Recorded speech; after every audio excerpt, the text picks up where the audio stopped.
Boa tarde, pessoal. Vamos para mais um vídeo falando um pouquinho mais de computação quântica. Hoje a gente vai focar num assunto que é sempre uma grande discussão. Quais são os tipos de computadores quânticos? Esses computadores utilizam princípios da mecânica quântica para resolver problemas que seriam impossíveis para os computadores tradicionais. Então, além disso, nós vamos também contar um pouquinho quais são as empresas que atuam em cada tipo de supercomputador quântico. Lembrando que a gente não tem uma só tecnologia, nós temos diferentes tecnologias e diferentes tipos de computadores quânticos. Mas, além de saber os diferentes tipos de computadores quânticos, a gente também precisa entender um pouquinho sobre como a gente qualifica o desempenho desses computadores, né? Quais são as métricas utilizadas. E muitas dessas métricas, muitas vezes a gente escuta quando a gente está falando de algumas coisas, de algumas características dos computadores quânticos e fica complicado da gente entender. Então, um exemplo é a fidelidade. O que significa essa fidelidade? Ela mede a precisão com que uma operação quântica é realizada. Então, quanto mais for a alta fidelidade, indica que essas operações são mais precisas e confiáveis. Lembrando que os computadores quânticos ainda têm muito ruído, ou seja, eles ainda são muito imprecisos, né? A gente também tem o que a gente chama de erro gate rate, ou taxa de erro de porta, né? De porta, o gate aí de porta do circuito, né? Então, ele mede a frequência com que os erros ocorrem durante uma operação nas portas quânticas. Lembra que para a gente programar os computadores quânticos hoje, a gente precisa construir circuitos, né? Lembra lá da lógica de computação, né, que os nossos computadores no final, mesmo programando em linguagem de alto nível, tudo é transformado para a linguagem de máquina, que são circuitos.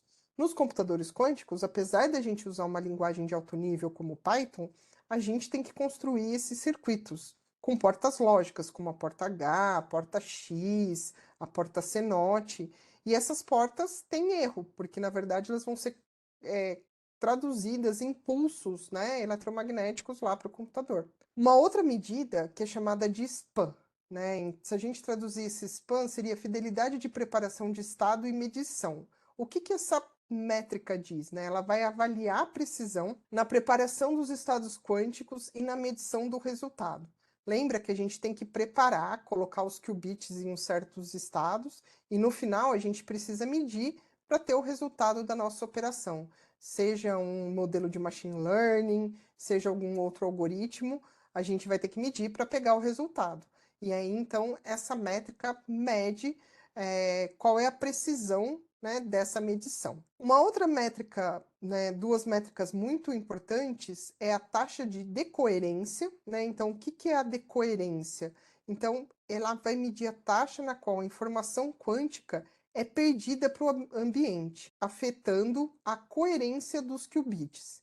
E a gente tem também a taxa de coerência, né? O que é essa coerência? Quanto tempo eu consigo manter um qubit naquele estado antes dele sofrer a decoerência? Então lembra, por exemplo, quando eu coloco o qubit em superposição ou num estado de entrelaçamento, ele consegue ficar lá um tempo, ele não vai ficar lá naquele estado para sempre, né? Então, essa taxa de decoerência e o tempo de coerência, na verdade, mede o quanto que eu consigo deixar aquele qubit, né? Por quanto tempo eu consigo deixar naquele estado antes dele se perder.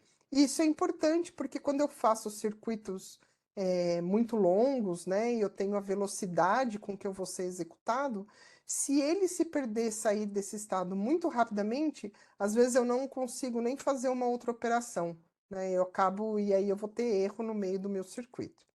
Então, agora vamos para os tipos de computadores quânticos. Bom, o primeiro, né, que é esse que vocês estão vendo aí no meu background aí, são os qubits supercondutores, né? Eles usam o que a gente chama de Transmont supercondutores, que são baseados na junção de Josephson.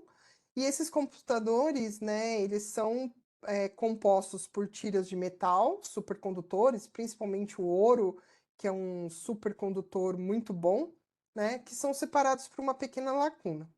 Quais que são as vantagens? Eles são altamente escaláveis e são bem compreendidos, né? Algumas desvantagens, eles dependem de temperaturas muito baixas, né? E quais são as empresas que estão trabalhando nessa tecnologia? A gente tem a IBM, a gente tem o Google, a gente tem a Rigetti e a gente tem a IonQ, tá? A IonQ não, desculpa, a EQM. Bom, uma outra tecnologia que a gente tem que são os íons aprisionados. O que são esses íons aprisionados, né? Eles utilizam íons carregados, eles são mantidos em campos elétricos e manipulam os estados, né, dos qubits de energia com laser, né? Quais que são as vantagens? Ele tem uma precisão e a estabilidade dele é muito elevada. Mas qual que é as desvantagens? Eles têm uma resposta lenta e a necessidade de coordenar muitos lasers, né? Então, os lasers têm que estar numa precisão muito grande e isso é difícil de se alcançar. Entre as empresas, a gente pode destacar a IonQ, a Honeywell Quantum Solutions e a Quantinuum, tá? Que estão trabalhando com essa tecnologia. Em terceiro lugar, nós temos os qubits fotônicos, né? O que são esses qubits fotônicos? Eles vão utilizar de fótons, que são partículas de luz sem massa ou carga. Esses fótons são manipulados com dispositivos ópticos, como divisores dos feixes, e são deslocados de fase. Eles são ideal para processamento de informação, pois os fótons não interagem uns com os outros, né? Mas a desvantagem é que a implementação das portas lógicas de 2 qubits é complexa. Então, a gente fazer, por exemplo, um entrelaçamento, ou usar uma CNOT, um Toffoli, é complicado, tá? Entre essas empresas, nós temos a Xanadu e a Psy Quantum. Depois nós temos quem? Os átomos neutros. O que são esses átomos neutros? Então, os átomos individuais são mantidos em um vácuo e resfriados a temperaturas muito baixas, usando o que eles chamam de pinças óticas. E aí, esses átomos eles podem ser excitados, né, a estados do que a gente chama de Heisenberg, para criar os entrelaçamentos. A vantagem é que eles têm uma alta conectividade e capacidade de implementar as portas multi-qubits de uma maneira eficiente. A desvantagem é que essa tecnologia é ainda em desenvolvimento e tem muitos desafios associados ao refrigeramento e à manipulação precisa dos átomos, né? Entre eles, a gente pode destacar o Code Quantum, a Qera Computing e a Pascal. Bom, o que mais que nós temos, né? Nós temos os pontos quânticos de semicondutores. Então, eles são nanopartículas de semicondutores, como silício, né? Que são usados para criar esses átomos artificiais. E aí, o spin do elétron é controlado e medido via micro-ondas, né? Vantagens, eles utilizam a extensa experiência que a gente tem na indústria de semicondutores, né? Entre as desvantagens, a gente tem os desafios nas consistências e nos controles dos campos elétricos. Entre as empresas, a gente pode destacar a Intel, a Silicon Quantum Computing, tá? Bom, aí vocês podem estar se perguntando, mas você não falou nem da D-Wave nem da NVIDIA, que estão nessa lista de supercomputadores quânticos. Bom, ela não está nessa lista de supercomputadores quânticos porque a D-Wave, na verdade, a tecnologia que ela usa é chamado de annealing, né? Ou se a gente fosse traduzir, recozimento, né? Então, a gente tá falando aqui de computadores quânticos de um propósito geral, e que utilizam portas lógicas quantum. Então, são chamados Gate-Based Quantum Computing. No caso da D-Wave, ela utiliza um método específico para otimização. Então, essa abordagem particularmente eficaz para resolver alguns problemas de otimização, mas ela não é versátil para executar quantos computadores quânticos em porta lógica, né? Outras variedades de algoritmos, né? Então, ela tem vantagens e desvantagens, né? Ele é útil para esses problemas específicos, mas ele não é adequado para executar algoritmos como Shor e Grover, por exemplo. No caso da NVIDIA, é que ela faz GPU, né? Então, na verdade, o que ela está envolvida na computação quântica é fornecer ferramentas e plataformas que ajudam na simulação de algoritmos quânticos e desenvolvimento de software.